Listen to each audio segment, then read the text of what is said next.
ఇప్పుడే జీ5 app download చేయండి. చూడండి మీ ఫేవరెట్ టీవీ షోస్ ఎప్పుడైనా ఎక్కడైనా.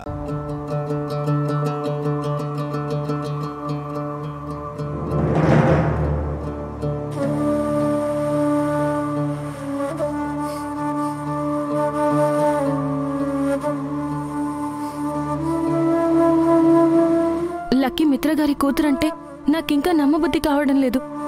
నువ్వు నమ్మలేకపోయినా అదే నిజం వదినా. అసలు లక్కీ ఏ విధంగా మిత్రగారికి కూతురు? నేను కన్నబిడ్డ కాదు. మనీషాని మిత్రగారు పెళ్లి చేసుకోలేదు. మరి లక్కీ ఎలా పుట్టింది? ఒకవేళ నేను వెళ్ళిపోయాక మిత్రగారు మరొకరిని ఎవరినైనా పెళ్లి చేసుకున్నారా?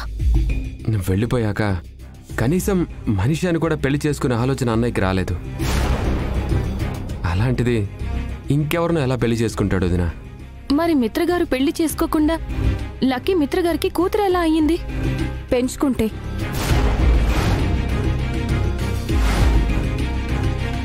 పెంచుకుంటున్నారా? అవును వదినా. మిత్రగారు ఎందుకు పెంచుకుంటున్నారు? అసలు లక్కీ ఎవరికి పుట్టిన పాప? ఎవరికి పుట్టిందో ఎవరికి తెలీదు. ఒక ఆవిడ హాస్పిటల్లో లక్కీని కనేసి వదిలేసి వెళ్ళిపోయిందంట.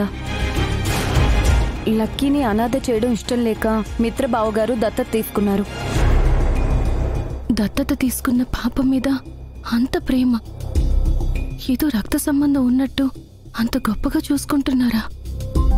జానుకి వివేక్కి తెలిసిందే నిజమా, లేక ఎవరికీ తెలియని ఇంకేదైనా నిజముందా? ప్రపంచంలో ఇంతమంది అనాథలుండగా ఆ హాస్పిటల్లో పుట్టిన లక్కీని ఎందుకు మిత్రగారు దత్తత తీసుకున్నారు? అక్క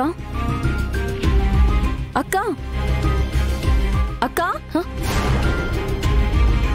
ఏమైందక్క? లక్కీ గురించి మీకు తెలిసిన ఇన్ఫర్మేషన్ అంతేనా? ఇందులో పెద్ద ఇన్ఫర్మేషన్ ఏముంటుంది వదినా? లక్కీ ఒక అనాథ పాప. తనని అన్నయ్య దత్తత తీసుకొని పెంచుకుంటున్నాడు.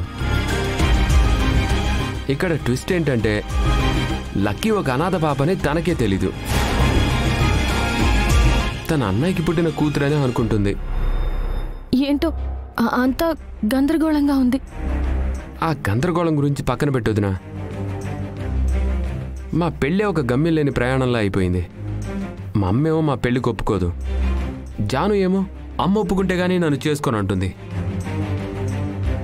ఎవరిని ఒప్పించలేక ఎవరిని నొప్పించలేక నాలో నేనే సతమతమైపోతున్నాను. నాకు అర్థమవుతుంది వివేక్.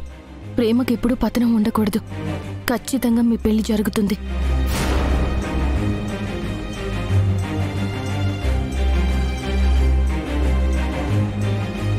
జాను వివేక్ల పెళ్లి విషయం ఇక ఆలస్యం చేయకూడదు. వీళ్ళ పెళ్లి సమస్యకి ఏదో ఒక పరిష్కారం ఆలోచించాలి. ఎలా అయినా సరే వీళ్ళ పెళ్లి చెయ్యాలి. జీ5 యాప్ డౌన్లోడ్ చేసి అన్ని ఎపిసోడ్స్ పూర్తి ఉచితంగా చూడండి.